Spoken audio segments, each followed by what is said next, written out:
The tiny Arab nation of Qatar has for years employed a former CIA officer to help spy on soccer officials as part of a no-expense spared effort to win and hold on to the 2022 World Cup tournament. An investigation by the Associated Press has found it's part of a trend of former U.S. intelligence officers going to work for foreign governments with questionable human rights records that is worrying officials in Washington and prompting calls from some members of Congress for greater scrutiny of an opaque and lucrative market. The World Cup is the planet's most popular sports tournament.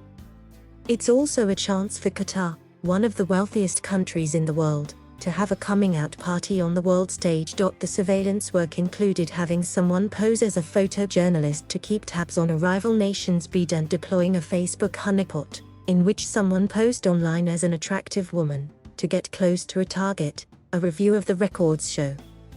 Operatives working for Qatar and the Persian Gulf Sheikhdom also sought cell phone call logs of at least one top FIFA official ahead of the 2010 vote, a review of the records show.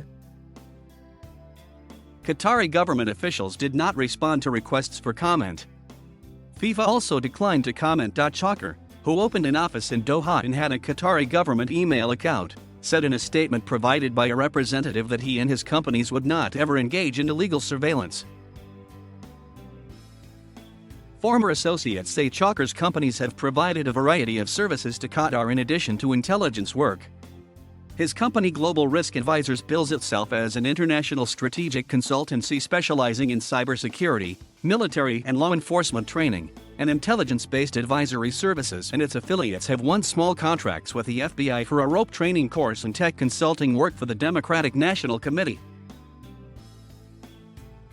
Chakr worked at the CIA as an operations officer for about 5 years, according to former associates. Operations officers typically work undercover trying to recruit assets to spy on behalf of the United States.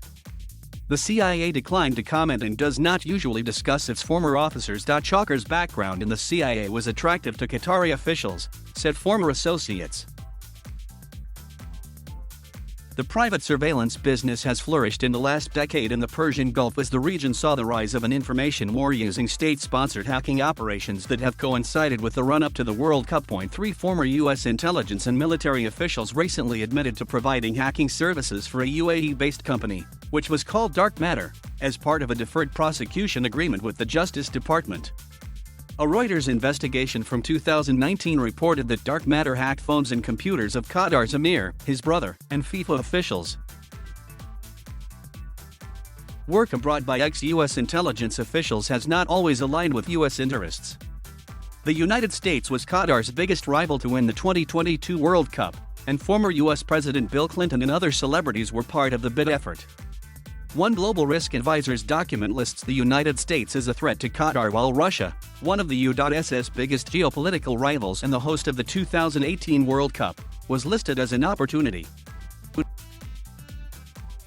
This is a problem for U.S. national security, John Scott Railton, a senior researcher at Citizen Lab, a watchdog group that tracks cyber surveillance companies. It's a really dangerous thing when people who handle the most sensitive secrets of our country are thinking in the back of their mind, man, I could really make a lot more money taking this technical knowledge that I've been trained in and putting it in the service of whoever will pay me. When Qatar was picked as the surprise winner in 2010, there was jubilation in the country. Sheikh Youssef al-Qaradawi, a prominent Islamic scholar, said he was filled with joy at the announcement and said Qatar had humbled the United States. But Qatar's successful bid has long been dogged by allegations of corruption. U.S. prosecutors said last year that bribes were paid to FIFA executive committee members to gain their votes for Qatar. Qatar has denied wrongdoing but has also had to fend off allegations by labor watchdogs of worker abuses, and an effort by neighboring countries to isolate, weaken, and embarrass it through an economic boycott and informational warfare. Chakr has pitched his companies, including Global Risk Advisors, as an aggressive private intelligence and security agency Qatar needs to fulfill its ambitions. The time for half measures is over and serious consideration needs to be given to how important the 2022 World Cup is to Qatar, one of Global Risk Advisors' project documents from 2014, which also promised a full-court press utilizing unique, non-traditional capabilities against a wide-ranging set of targets. Chalker also promised the Qataris the use of IT and technical collection specialists as well as top field operatives with backgrounds in highly sensitive U.S. intelligence and military operations who could spot, assess, develop, recruit, and handle assets with access to persons and topics of interest on Qatar's behalf, company materials show. He also emphasized aggression and discretion, saying his plans included patsies and lightning rods, psychological operations, and persistent and aggressive distractions and disruptions aimed at Qatar's enemies, all while giving the country full deniability. Company records show the greatest achievement to date of Project Merciless have come from successful penetration operations targeting vocal critics inside the FIFA organization, Global Risk Advisor said in one 2014 document. Describing a project whose minimum proposed budget was listed at $387 million over 9 years. It's unclear how much the Qataris ultimately paid the company.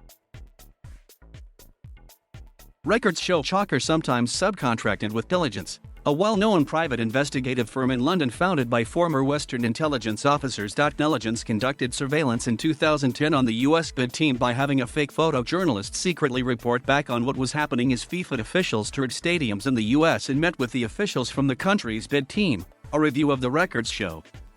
Tasked with getting close to one unnamed individual, Diligence used a fake Facebook profile of an attractive young woman to communicate with the target, records show. Just ahead of the 2010 bid, Chalker tasked Diligence to obtain communications and financial records of FIFA officials Jack Warner and Chet Blazer, a review of the records show. Blazer, a former top U.S. soccer official who pleaded guilty to FIFA-related corruption charges and worked as an informant for the FBI, died in 2017.